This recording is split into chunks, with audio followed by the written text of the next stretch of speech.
that rush I get from going bigger and bigger and bigger cliffs, it just feels great. I love the movement of it, like especially on a POW day when you're just taking those nice long like whooping turns and you get those nice deep like butters and you're hopping through the POW and you're just surfing.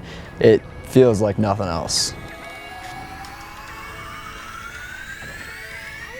What I've learned to do is just like stop thinking. If you're just lapping and you have the good vibes, then you just pull up to the jumps and immediately drop in and just start throwing. That it comes a lot more natural. Obviously, like my mom is like worried about me like long term and stuff, but they're very supportive about it.